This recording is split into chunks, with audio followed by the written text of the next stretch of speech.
relationship with my birth mother is non-existent anymore. Oh, I yeah. kind of hate calling her birth mother. I usually call her incubator because, that's all she did for me. That's all she's ever done for me.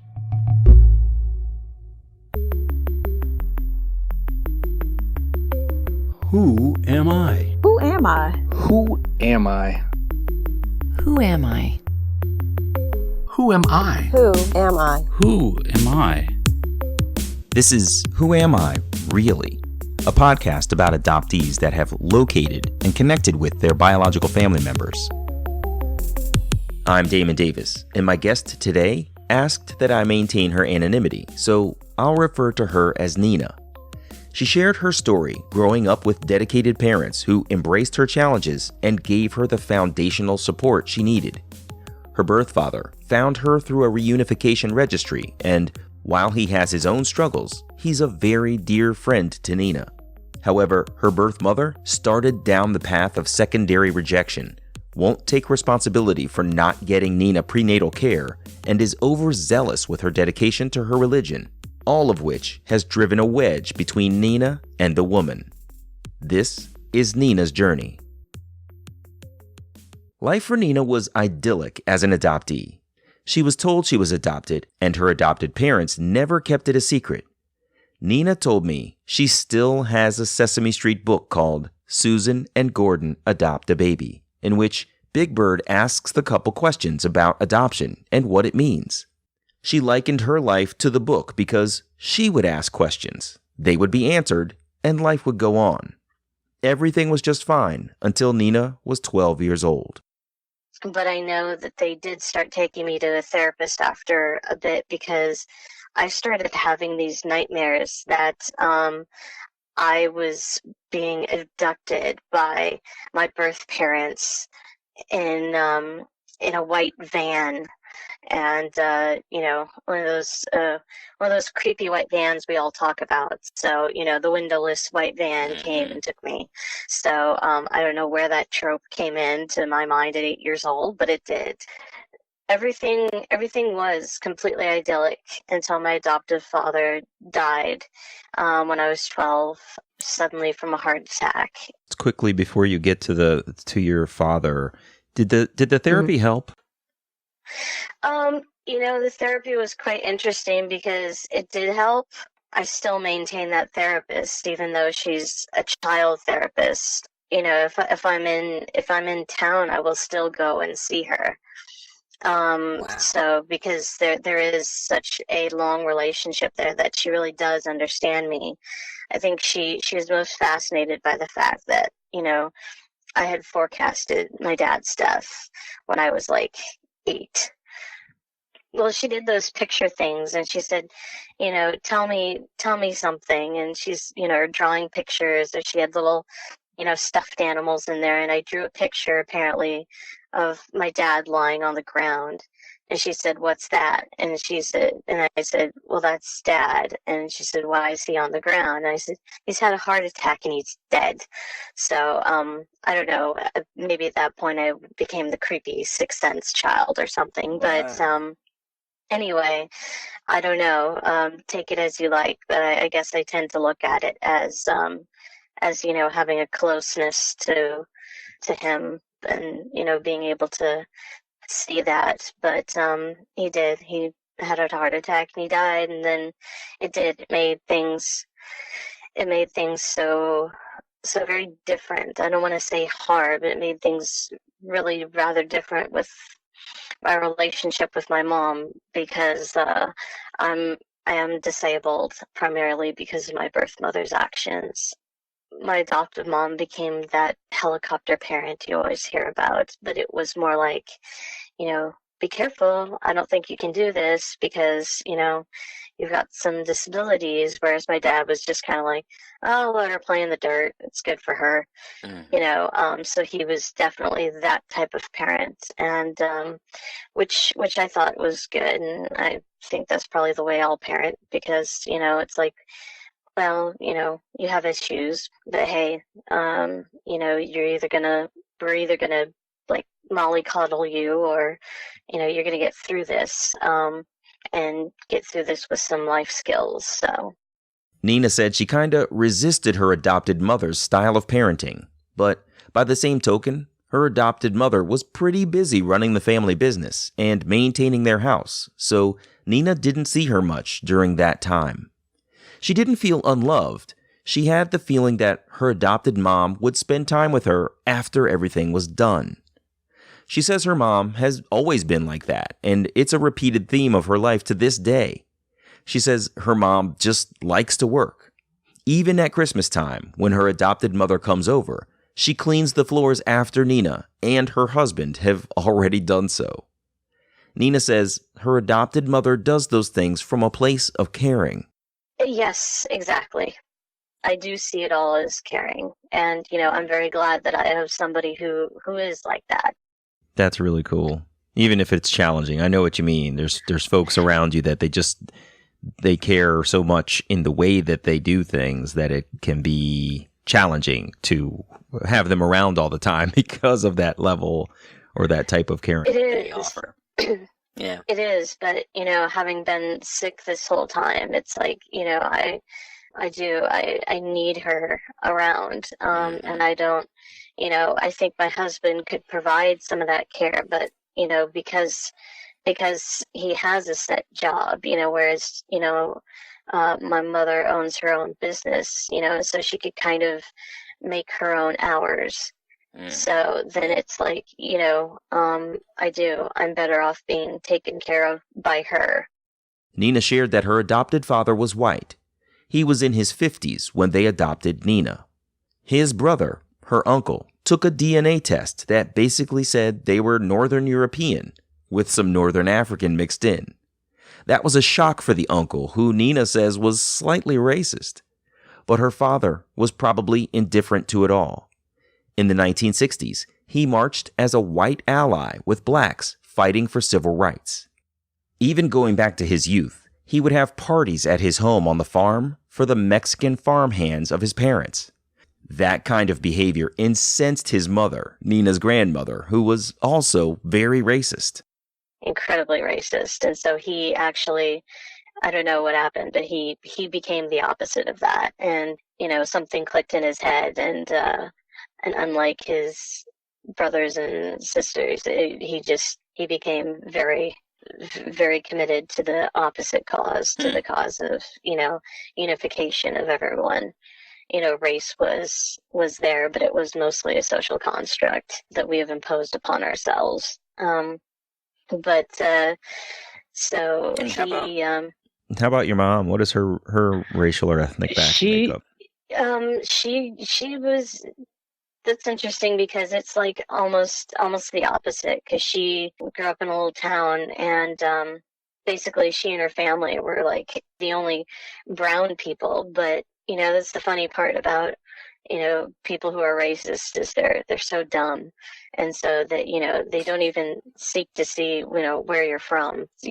So she and her family got called the N-word all the time, but they were half Polish and half Lebanese. So that's a very interesting pair to have, as she admits and says to other people who say, wow, that's a really interesting combination. She said, well, they were both Catholic, so that's the only way that worked out. Nina says she really resembles her adopted mother, such that whenever she was with her father, who was a bit older, he was often seen as her grandfather, which upset her. She's a little bit lighter in complexion than her mother, but if you saw them together as a family unit, you could easily make the leap that the couple shared biology with their daughter. Recounting what led up to her search for her birth family, Nina said she asked more often about her birth mother, nearly never about her birth father. Her questions started at an early age, arising around the time her therapy began. Then it was all kind of like, well, when you're ready to go and try to, search for her, we'll help you, but then they put in the caveat of, but you have to remember that she may have, a different life and not want to be found. And so, and they always gave me the caveat of, this may be a whole different, situation for her. And yeah, I get that in my brain. By the same token, it popped up every once in a while. And I thought, oh, I wonder where she is. And then I kind of thought a little bit more about it, and really gave it some hard thinking. It came down to, I wanted to see somebody who looked like me, and I think that's kind of an old trope there in itself, but it's true. I think, yeah, that's the thing about stereotypes, is unfortunately they're stereotypes because they're true. And it wasn't enough that my mother's sort of looks like me. It was something else, because they said they met her briefly. Did they describe was. to you at all what the circumstances were for them meeting her? Yeah, it was full on described to me, because I was a private adoption, so it was it was all very I mean, it's a private, but it was all very open for a little bit. They said that they had gone in there right after she had delivered, and they were kind of, I guess the doctors were working on me, per se. And then they got to go see her, and before they saw me. And then they said that she looked like me, and that was pretty much about it. That's pretty much all both of them remembered. Nina said she knew the doctor and the nurse who delivered her, and they both recalled her birth mother at the time of her delivery. They said her birth mother looked very young. She seemed very scared, and they said there were complications from not really getting any prenatal care. And He said I was in the oven way too long. I was the overcooked bun. That's where all my disabilities came from. It's kind of one of those spectrum things of, you need to be born right in the middle, because there's being born way too early, which causes complications, and being born way too late, which causes complications. so can you give me So- a time frame, like how much longer do you know at how many weeks you were born? I don't know, but he told me, and it's always been told to me by medical professionals, because it's just on my chart since forever, that I was born too late, and that was just going to cause some complications. But my parents didn't really care. They were really quite desperate for a child, and they did not care whether I was a boy or a girl, or if I came out with 3 feet. They were going to take me home, full stop. The delivery doctor said Nina was going to need some help because, to use her words, the bun in the oven might come out larger if you leave it in longer, but you're also likely to burn it. But Nina's adopted parents never told her the reason why she struggled with physical disabilities. Seeing that she was intellectually strong, they made the decision to keep the fact that she was in gestation too long to themselves. In their estimation, they could help her overcome her physical limitations and difficulties. Nina says she's had trouble walking, has decreased stamina, and has a weakened immune system. And then also just being susceptible to pretty much anything that goes. It's like, if there's a cold going on, I'm going to catch it. It's like, I should have been a goalkeeper for soccer, because anything comes along and I catch it. She told me her physical limitations played out weirdly in her academics, as the school staff seemed to make assumptions about her intellectual limitations and put her in classes beneath her capabilities. She remembers one time her father had to go into the principal's office to have a confrontation about putting his daughter on the right curricular path. Anyway, Nina's search was also partially catalyzed a few years ago because her health was suffering so much that she really felt she needed to find her birth mother. Medical necessity, compounded with the still present desire to find someone who looked like herself, drove her forward. And it was interesting because, whereas, my parents had always said, oh, when the time is right, we'll help you. That was really not the case with my mom. She had a complete change of heart and was not okay. And I think it was due to the fact that, she did most of the medical complications that had happened had just, kind of boiled down to resentment over the years for her. And I don't know, I didn't see it that way because, I don't know, I guess, part of me was just like, well, she was young and she was scared. So anyway, call it naivety, call it whatever you want. But there was no prenatal care, and she did nothing, absolutely nothing. Nina told me her birth mother had resources available while she was pregnant. There were clinics and other opportunities for services, but her birth mother didn't do a single thing for Nina's health. Knowing that, watching her daughter's struggles made her adopted mother resentful. At 30 years old, Nina decided she would start off on Facebook looking for her birth mother, and she found her immediately. They weren't Facebook friends, so there was some online stalking, checking out what other people posted on her wall to learn more about the woman. Nina said she also knew where her parents kept all of the important papers at their house, everything from vehicle titles to bank notices, so she figured there were probably adoption documents there too. And indeed, there was a paper. I don't know, it was some odd part of a will, because my mother and I made a will together. And there was some odd part of it that had said, in the event of my death, this lady was to be notified. And they gave an address, and it was really kind of once I got there, it was a very out in the woods address, but on Facebook I was able to utilize that address and that location, that town, to see that it was definitely that people from that area were her friends on Facebook. Nina sent her birth mother a message through Facebook, then waited a week. She sent another message. Then she realized her birth mother wasn't accessing the other messages section of her Facebook page.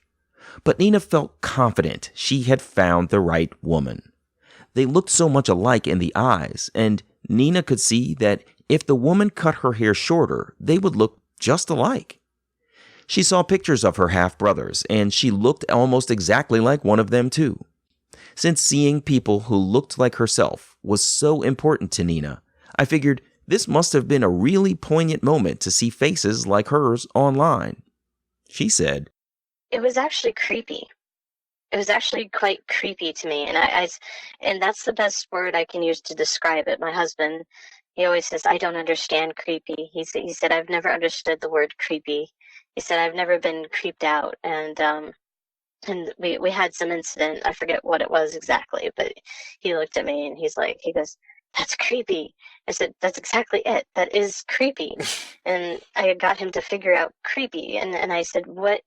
And, he has Asperger's, but, so I always go over things with him, because I've worked with people with Asperger's. And so I always go over feelings with him, and I say, so why did that make you feel creepy? And he said, well, he goes, it was a situation that I thought would never arise. And he said, but it was almost, he said, it was almost too good to be true.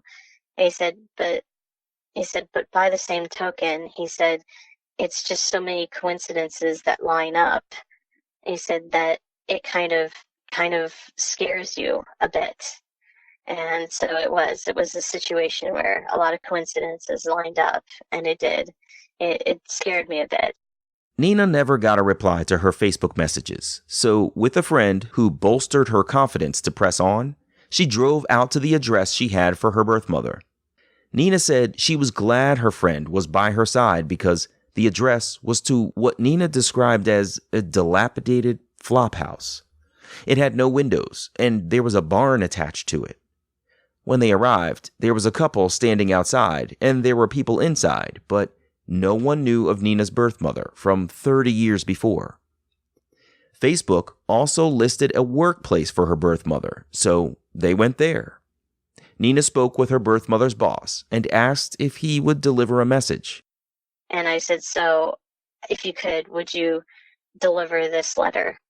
And he read it, and then he knew it was about, adoption and etc. And I was looking for birth records, and, then I added that, two things is I would like to see her because I was always told that I looked like her. And then the other thing is that I wanted her to know I was okay. Because there's that thing of, I want you to know you made the right decision or whatever. So I put that in there, and he said, he was very curt and very gruff, but I thank him for extending himself a little bit. So he just kind of looked at me and my friend, and he's like, you stay here. And so it's like, okay, great. Where's he going now, to get his gun or something? Actually, sure enough, he returned, and he returned with this lady, who I was pretty sure was my birth mother, and uh, talked for a little bit. Anyway, she listened and really had no expression on her face except for kind of a listening expression. And anyway, she just listened to what I had to say, and then she just said, "I'm sorry, I'm not that person." So it was really, it it was just like, when she said, "Oh, I'm not this woman you're looking for." She said, "We have the same name." It's a very uncommon name. Very uncommon name. I looked at it, and I just looked at her, and I wanted to say, "You're lying," but I didn't. But anyway, I was really upset with myself, because when you're a perfectionist, at the end of the day, it's like you let yourself down. But I did. I was just like, you know, I came out here all the way, and into God's country of, Dust Bowl and tumbleweed. And, Right. It's just like, and then I dragged my friend along with me, and, this bore no fruit at all. And then it's like, but this woman, she looks exactly like me. And I did. Something inside me said, "You're not wrong about this." And then my friend looked at me, and, we chatted to this lady. And then I just kind of broke down crying, because it's just like, I thought I had it. I absolutely thought I had it. So she rejects me to my face. I'm very upset, because I was for sure that this was her. And so then, as usual, when you have any problems, a hamburger fixes everything.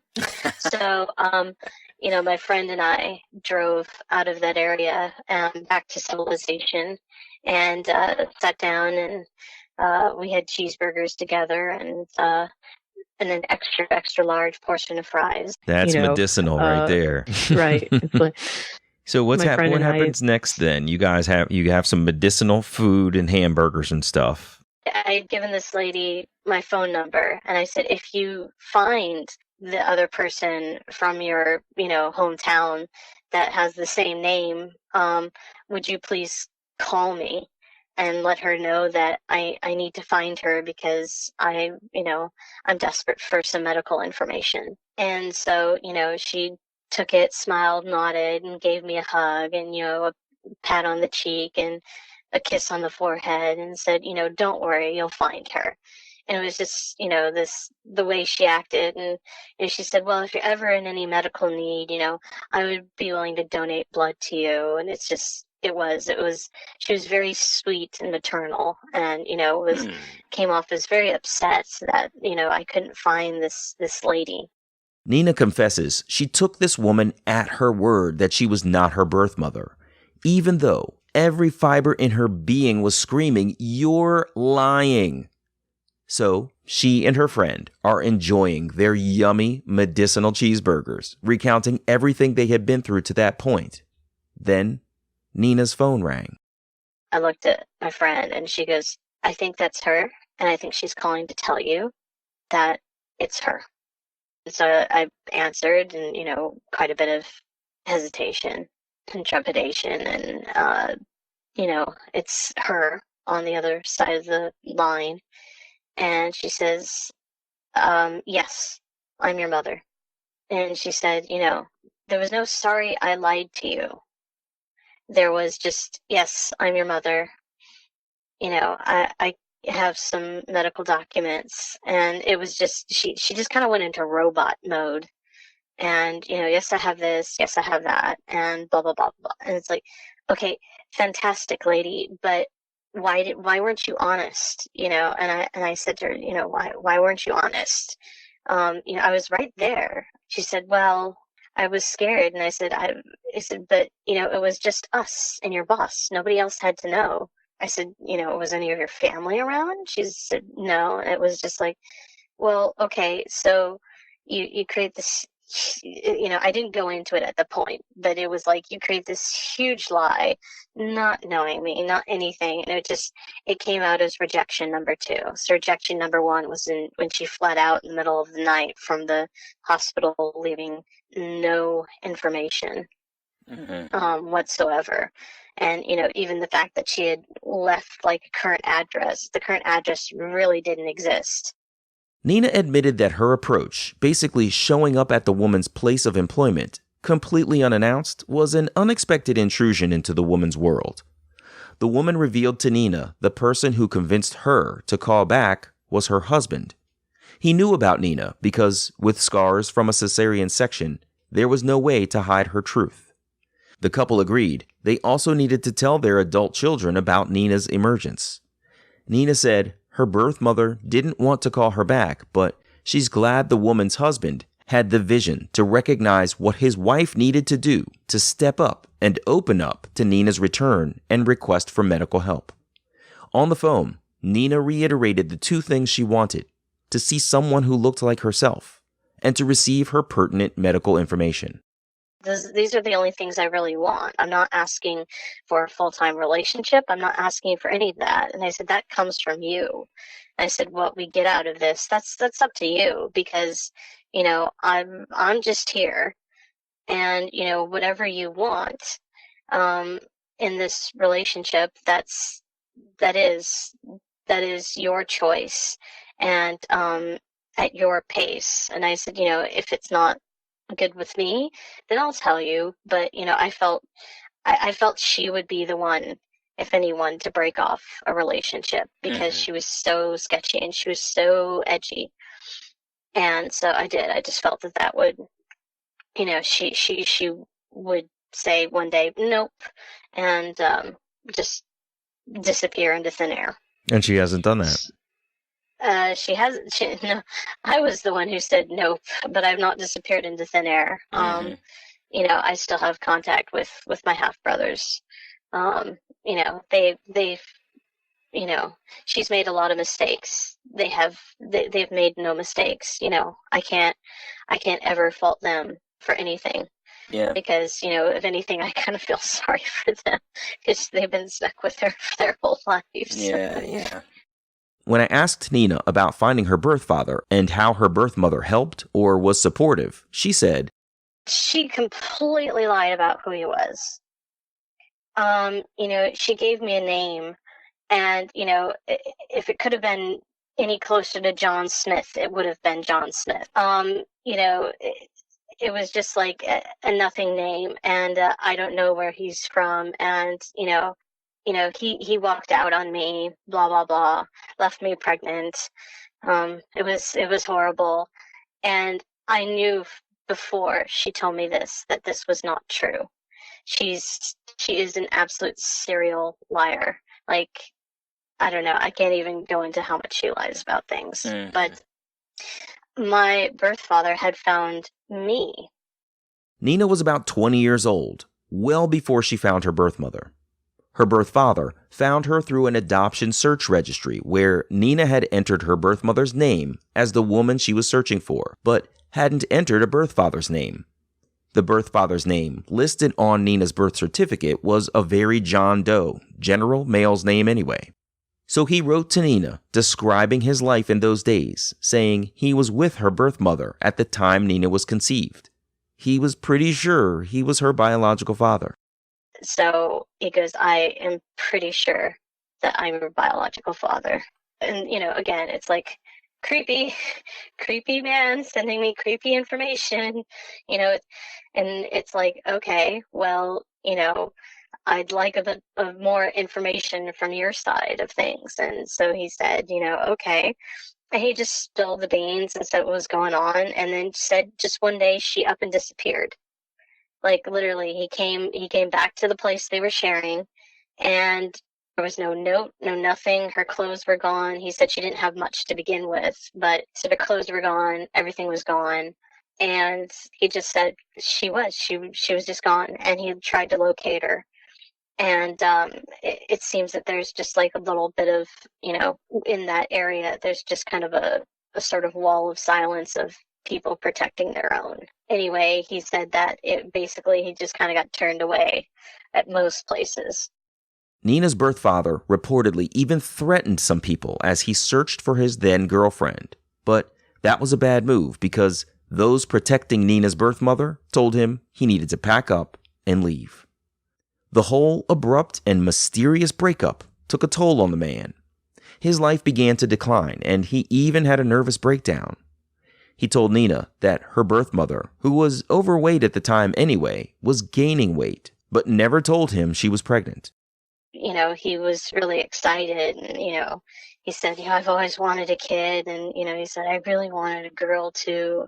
He's like, because, but he did, he said, if it's about, your feelings about, how you want to continue. And I said, well, he was in Europe, and I said, from the fact that, I'm all the way somewhere else, and, you're all the way somewhere else, then I don't feel like we can, at this point have a proper relationship. And so he said, that's fine. And he said, do you mind if I email you every once in a while? And he goes, I promise it won't, it won't be taxing. Mm-hmm. And so I said, yeah. And sure enough, he said, okay. And, nice meeting you, and disappeared.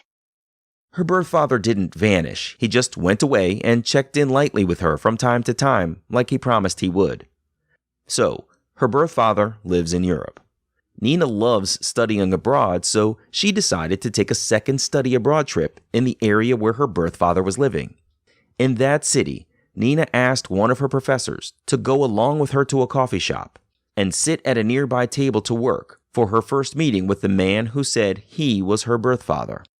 And so then I met the man who claimed he was my birth father. And, came in, and it was just like, there is no resemblance to this man whatsoever. I feel he talked with me very, very well dressed, very, this guy went to the best schools in the world, extremely educated, but he was a little weird. Mm-hmm. He was just a little weird. And, he said, I have to tell you, I have like multiple mental health issues. Mm-hmm. And he said, so, and he's like, one of them is he said, I've kind of got a bit of agoraphobia. He said, so I'm not really comfortable being here. He said, by the same token, I think it would be really weird for me to ask you to come over to my place. He said, and you probably won't feel comfortable with that. And I said, no, I won't feel comfortable with that at all. He said, okay. And so then he said, well, he said, I do want to figure out if you really are my daughter. And, I said, yeah, I'm totally fine with taking a, DNA test or whatever.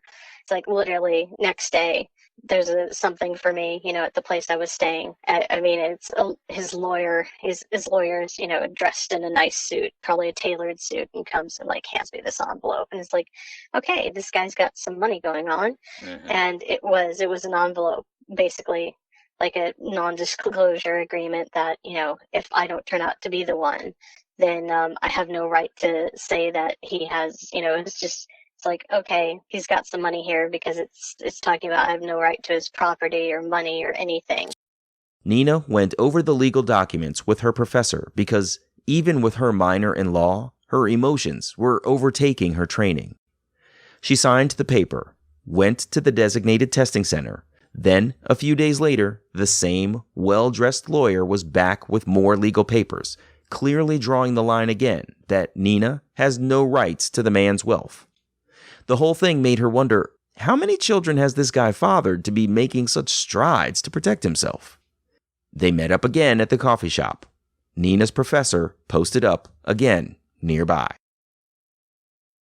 I'm kind of surprised because I have zero resemblance to you, like whatsoever. And I don't know.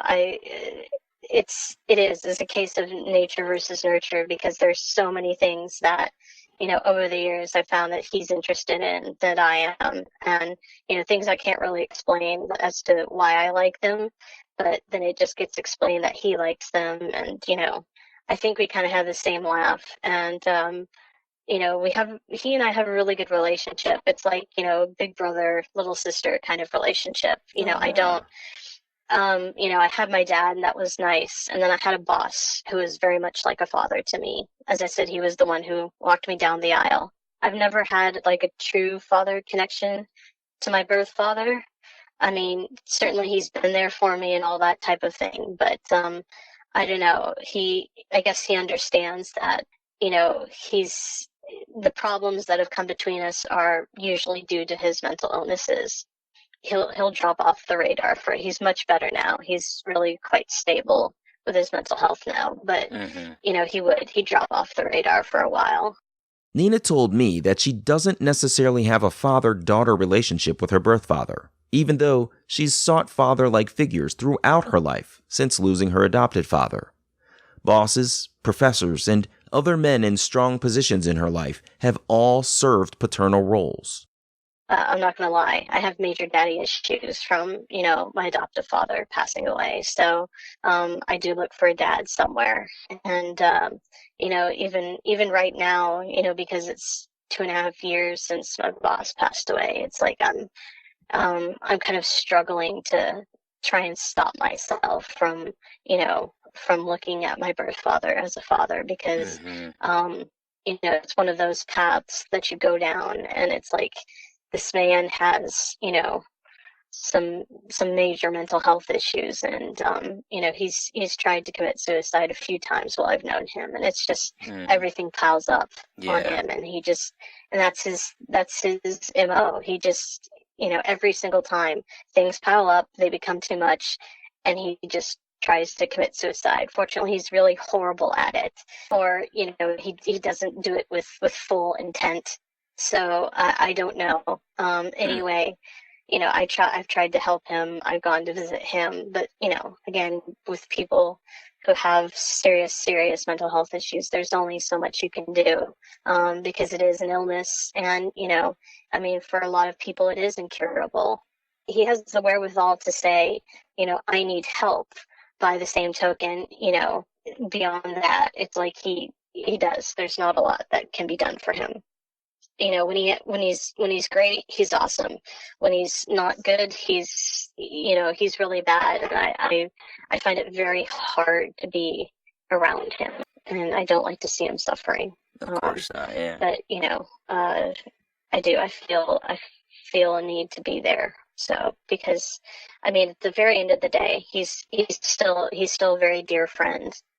Speaking of the relationships that are most important to Nina, she had nothing nice to say about her birth mother, which is a moniker Nina has a hard time even using anymore.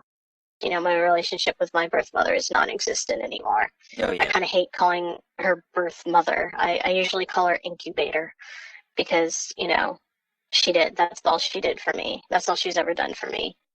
She's just an absolute habitual liar. And the last time I saw her was probably a 5-hour session with my therapist, and I went to the bathroom, and as I was going to the bathroom, my therapist texted me and said, "This lady is, not okay." And she said, "I can see it in your eyes. You're not okay with all this." And she just said, "Tell this lady you're an atheist. I think that will get rid of her really quickly." And, because her thing is, it's God, she can't take any responsibility. So she'll go into this God thing. And so sure enough, I say, by the way, I think you should know I'm an atheist. And she just is wailing, going on the ground, and and this is what God's punishment for, me leaving you. It's like, no, it was my own decision at a certain point in my life. But it was, if I had stayed in that relationship, there would have been 3 people in that relationship: me, her, and God. Again, I know religion helps a lot of people. I've met a lot of people who do good things because of their religion. I've donated money to specific religious organizations, but it comes down to the point that there would have been 3 people in that relationship. So I just cut off the relationship, because she could not hold any responsibility for anything. And, to say to her, "Listen, you didn't go to prenatal care, you didn't do this, you didn't do that. Why didn't you do this?" "Oh, I don't know." but God tells me that, God told me everything was going to be okay. It's like, did God tell you that I was going to be born with cerebral palsy because, you didn't do what you were supposed to as a mother?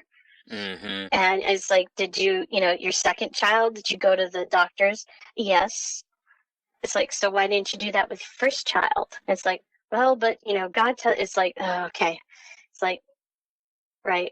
Well, I don't know where God got his medical degree from, but he needs to go back for some retraining or something.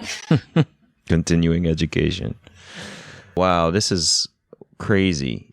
I certainly wish that things had even started off better for you.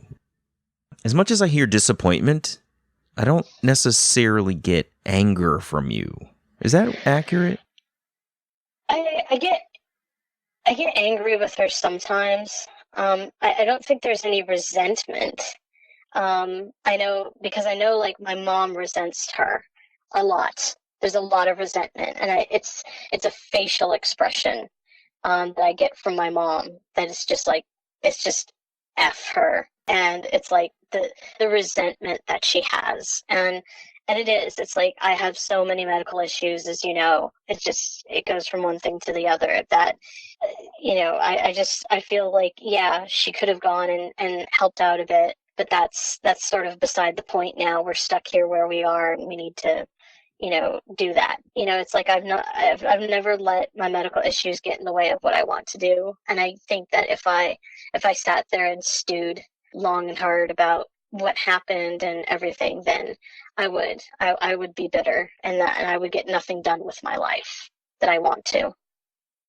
Wow. So it sounds like it's been a rough road, but I mean, I've listened to the vocabulary that you use, and you're clearly incredibly smart. I've listened to what you've said about your degrees and things, and you definitely have an aura of positivity about you, regardless of all that has transpired, both prior to you even being born and since. And I find that really inspiring. That's incredible. Well, thank you. Well, thank you for sharing your story. I appreciate it. You've said you'd like to be anonymous. You've also stated your condition just now. You want me to take that out as well? No, because I want people to understand that if you are lax about a pregnancy, or you don't take things that ought to be taken seriously, that's going to happen.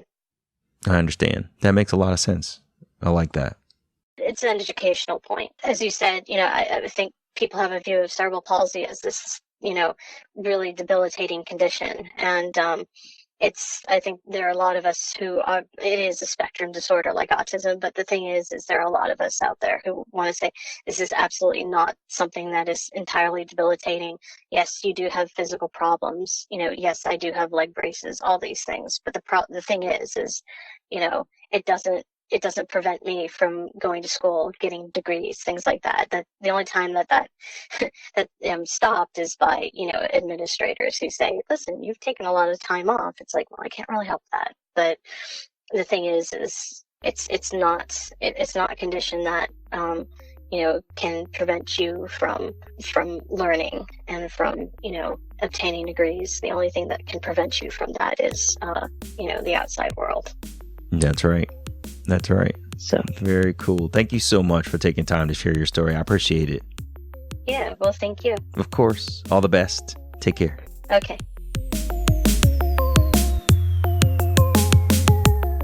Hey, it's me.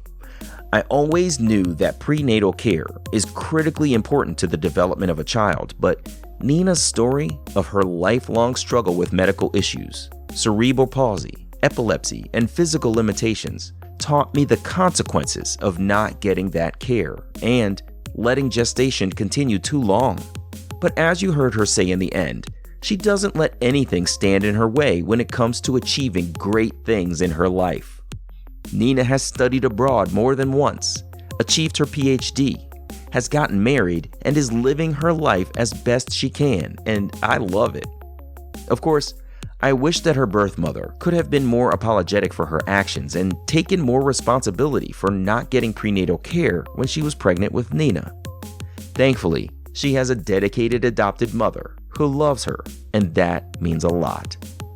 I'm Damon Davis, and I hope you'll find something in Nina's journey that inspires you, validates your feelings about wanting to search, or motivates you to have the strength along your journey to learn, who am I, really? You can find Who Am I Really online at whoamireallypodcast.com, at facebook.com/WAIReally, or follow me on Twitter at WAIReally. I'd really appreciate your support for the show with contributions at patreon.com/WAIReally, paypal.me/Damon Davis, or Venmo at Damon L. Davis. You can subscribe to Who Am I Really on Apple Podcasts, Google Play, or wherever you get your podcasts. And while you're there, it would mean so much to me if you took a moment to share a rating or leave a comment about what the show means to you. Your ratings really do help others to find the podcast too.